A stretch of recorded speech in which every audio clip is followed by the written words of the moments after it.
Radio Classique, l'invité de Guillaume Durand avec Le Figaro. Voilà, c'est une bouillabaisse politique, Olivier Faure, ce matin à Marseille, car donc le souhait, c'est que Benoît Payan prenne les rênes de la ville de Marseille, mais tous les opposants sont contre et demandent qu'on refasse l'élection. Quelle est votre réaction? Guillaume Durand, que les opposants s'opposent, est-ce que cela vous paraît surprenant?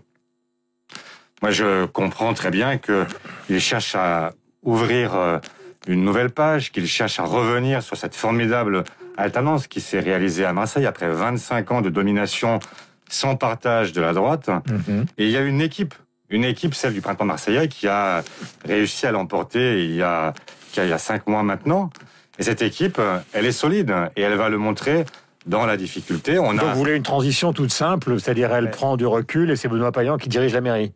On a une maire qui nous a expliqué hier qu'elle avait des problèmes de santé. Comment voulez-vous lui reprocher d'avoir des problèmes de santé? Oui, c'était pas du tout mon propos. Hein. Ah ben, moi, c'est le mien, en tout cas. C'est quand vous avez quelqu'un qui vous dit « Je ne peux pas assumer la charge lourde qu'est la tête de la mairie de Marseille. Je souhaite prendre un peu de recul. Je ne m'en vais pas. » Elle ne s'en va pas. Elle reste elle-même première adjointe. Elle revient sur ses compétences de base qui sont la santé. Et elle dit « Voilà, il y a quelqu'un qui a travaillé avec moi depuis toujours, qui a le même projet que moi, qui va assumer la même vision que moi de la ville. Il est plus jeune, il a plus d'énergie et donc c'est. Mais vous savez très bien, parce que vous connaissez Marseille, que dans un contexte où vous avez en embuscade Jean-Luc Mélenchon, le Rassemblement National avec Stéphane Ravier, des finances, elle l'a dit elle-même, qui sont absolument catastrophiques, ça va pas se passer comme ça. Enfin, vous connaissez le périmètre et la psychologie du monde marseillais. On se souvient de l'élection. Ça n'a pas été une élection facile. Donc pourquoi tout d'un coup cette succession serait-elle facile et logique? Je ne dis pas que c'est facile, et je pense que, y compris ni Benoît Payan, ni l'équipe du printemps marseillais n'a souhaité ce moment-là. Mais quand on va faire face à une difficulté, on l'assume, et je pense que cette équipe solide, elle va le prouver. Elle a montré pendant la campagne électorale qu'elle savait, y compris, mettre toujours au premier plan l'intérêt général. Il faut quand même se rappeler que Benoît Payan et Michel Rubirola sont en tandem depuis très longtemps. Ils ont été élus en binôme au conseil départemental, dans un premier temps. Puis ensuite, ils ont monté avec d'autres le printemps marseillais. Au départ, c'est Benoît Payan qui devait être tête de liste, et c'est lui qui a dit « Je ne veux pas être un obstacle au rassemblement de toutes les forces. » Oui, parce qu'il y avait beaucoup de gens à gauche qui ne le supportaient pas. Donc C'est pas qu'il le supportait pas, c'est qu'il le craignait peut-être, parce qu'il a de l'autorité, parce qu'il a une vision pour sa ville, parce qu'il aime sa ville, et que chacun sait qu'il sera un très bon maire. Olivier Faure, nous sommes en direct. Soyons formels ce matin. Vous êtes pour une succession. En aucun cas, vous n'accepteriez une certaine forme de réélection demandée par l'opposition. Mais l'opposition, que je sache, quand Alain Juppé est parti de Bordeaux et que M. Florian l'a remplacé, je ne me rappelle pas que la droite ait réclamé un nouveau scrutin avant l'heure. C'est une liste qui est élue, à Marseille comme ailleurs, et donc il y a une logique que ce soit le suivant de liste qui, finalement, remplace celle qui est empêchée, encore une fois, par la maladie et par la difficulté à assumer en ce moment une tâche lourde. Quelque chose qui est extrêmement compliqué, là nous arrivons au plan national vous concernant, on a connu une gauche unie, une gauche par exemple celle de François Mitterrand ou celle de Lionel Jospin dans des versions différentes. On a connu François Hollande donc au pouvoir avec l'échec qu'on connaît à la fin. La question qui vous est posée comme dirigeant du Parti Socialiste, c'est comment sortir de la nasse, étant donné que vous avez une pléthore de candidats à gauche et aucun moyen pour les départager actuellement. Donc que faites-vous, que souhaitez-vous, puisque vous voyez les noms de Madame Hidalgo qui sortent, de Christiane Taubira, de Yannick Jadot qui ne cache pas qu'il veut y aller, de Jean-Luc Mélenchon qui a déjà déclaré qu'il voulait y aller. Comment sortir de la nasse? Primaire? Ça prouve une première chose déjà, Guillaume Durand, c'est qu'il y a encore beaucoup de talents à gauche et beaucoup de gens qui peuvent prétendre à l'élection présidentielle. Donc tant mieux. Maintenant, la division, c'est la perte. Vous connaissez l'histoire de la gauche. Oui, et c'est exactement ce que je dis à tout cela aussi depuis de très longs mois, puisque depuis que je suis devenu premier secrétaire, je n'ai eu de cesse de chercher à organiser ce rassemblement. D'abord pour les élections locales, puis ensuite pour l'élection présidentielle. Donc comment est-ce qu'on peut procéder? Moi, je veux qu'on procède dans l'ordre. On se pose toujours la question du casting avant même de savoir pourquoi on avance jusqu'à la présidentielle. Donc d'abord, construire le projet. Les socialistes vont construire le leur au cours des prochains mois. Ensuite, sur la base de ce que nous aurons proposé, nous tendrons la main à nos partenaires en leur disant « Celles et ceux qui le souhaitent, construisons un projet commun. Vous aussi, construisez votre propre projet et ensuite confrontons. » pour avoir un projet de coalition. C'est très Regardez, par exemple, Lionel Jospin, quand il est arrivé au pouvoir, c'est après en 97, il n'y avait pas de projet commun et finalement, ça a plutôt bien marché pendant 5 ans. C'est une époque différente parce qu'à l'époque, François Mitterrand, il avait un programme commun, mais il l'a liquidé aussi rapidement qu'il est arrivé au pouvoir. Vous savez très bien que le problème, c'est la personnalité. Donc, qu'est-ce que vous faites ce matin contre Mélenchon qui Je ne partage pas ce point de vue. C'est-à-dire que, d'abord, les temps sont différents. Nous avions autrefois un parti hégémonique à gauche et donc qui dictait sa conduite à l'ensemble de son camp. Ouais. Ça n'est plus le cas aujourd'hui. Aucune force à gauche n'est en mesure de s'imposer à elle seule et de discipliner l'ensemble de son camp politique.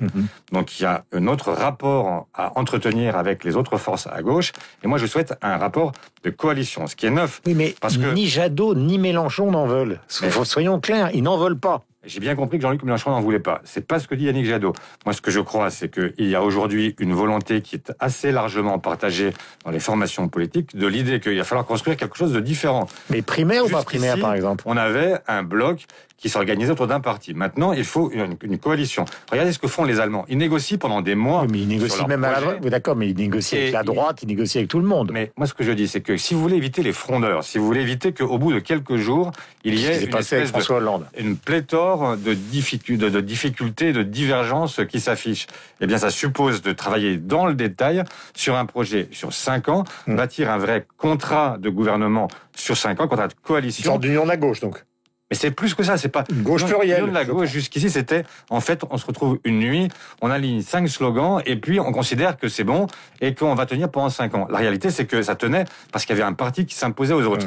Maintenant, il faut avoir un autre discours et une autre façon de gouverner. Ça suppose de se mettre d'accord dans le détail sur les 5 prochaines années et ensuite, sur la base de ce contrat, travailler ensemble pendant 5 ans. Donc, une fois qu'on aura le projet commun, là, on se posera la question de l'incarnation. Et vous verrez que les choses se décanteront d'ici là et qu'on verra certainement plus clair. Vous n'arriverez jamais à ramener Mélenchon, pardonnez-moi, mais c'est l'expérience politique du journaliste que je suis depuis maintenant des années. Vous n'arriverez jamais à ramener Jean-Luc Mélenchon dans le giron de ce que vous souhaitez. Vous le savez très bien, vous le connaissez. C'est possible peut-être pour Jadot, mais certainement pas pour... Le problème, ce n'est pas savoir si Jean-Luc Mélenchon reviendra ou pas. Le problème, c'est de rassembler des électrices et des électeurs qui en ont ras-le-bol et qui, eux, veulent une alternative claire au moment de l'élection présidentielle. Ils ne veulent pas du duel Macron-Le Pen. Et donc, à un moment donné, les choses se cristalliseront autour d'une offre politique. Et cette offre politique, je veux la construire sur le fond. Est-ce que vous comprenez ce référendum souhaité par Emmanuel Macron concernant justement l'écologie? Non. Non, sur le fond, je comprends bien que nous voulons tous laisser un avenir à nos enfants, nos petits-enfants, qui ne soit pas détestable. Mais en réalité, qui est contre? Est-ce que vous connaissez quelqu'un aujourd'hui qui vous dit qu'il est pour le réchauffement climatique? Même les climato-sceptiques ne disent pas qu'ils sont pour le réchauffement climatique, ils vous disent qu'il n'existe pas. C'est différent. Donc là, on nous pose une question qui est une question qui relève de l'évidence. Ça pourrait être... d'ailleurs, un sujet qui fasse consensus au sein du monde politique. Et s'il fait consensus, ce qui est une des conditions pour arriver au référendum, on peut aussi choisir une autre voie qui est la voie du Congrès, qui est largement suffisante. Pourquoi dépenser de l'argent et mobiliser les Français à quelques mois de l'élection présidentielle, si ce n'est pour chercher un plébiscite? Cette manœuvre est grossière. Vous considérez ce matin, vous êtes une manœuvre prend grossière. en otage un sujet essentiel, parce que imaginez, Guillaume Durand, que les Français ne répondent pas à la question qu'il aurait posée, mais à celui qui la pose. Qu'est-ce qu'on fait si le référendum était perdu par le président? On arrête, on sort de l'accord climat, les accords de Paris, on rouvre les centrales à charbon partout, on relance le diesel. Ça n'a aucun sens. Donc, la seule façon d'y parvenir intelligemment, c'est de dire, OK, je réunirai le Congrès, si ce que je souhaite est bien la modification de la Constitution. Si je veux faire une manœuvre, donc là je dis référendum. Donc et si vous voulez un référendum, qu'il s'agit vraiment d'une manœuvre politique. Écoutez, moi je préférerais qu'ils nous fassent un référendum aujourd'hui sur une vraie question environnementale, qui nous disent, par exemple, pour ou contre le démantèlement d'EDF, qui est l'outil de notre maîtrise énergétique. Aujourd'hui, on voit bien qu'ils veulent démanteler, privatiser, etc. Mais moi je dis, OK, faisons avec Valérie Rabault et le groupe socialiste qui l'ont réclamé hier, un référendum sur ce sujet-là. Si vous voulez faire un sujet, si vous cherchez un sujet qui peut nous mobiliser, faites un référendum sur les retraites. Faites un référendum sur la question du maintien de l'ordre en France. C'est pas le sujet. Là, vous avez... La main, c'est celle de Madame. C'est lui qui a la main actuellement. Il a dit que c'était ça le référendum qu'il souhaitait. Alors évidemment, ce que je souhaiterais oui, aussi. Oui, d'accord. Non, mais j'ai pas dit que vous n'avez pas le droit de dire ce que vous souhaitez. Mais pour l'instant, on est dans le commentaire de ce que le président de la République veut faire. Va-t-il y arriver? Ça paraît, d'après les journaux ce matin et d'après d'ailleurs ce que vous venez de dire vous-même, relativement peu probable dans les semaines qui viennent. En tout cas, nous avons entendu et écouté donc vos propositions sur cette affaire. Merci d'être venu ce matin, Olivier Faure, donc sur l'antenne de Radio Classique.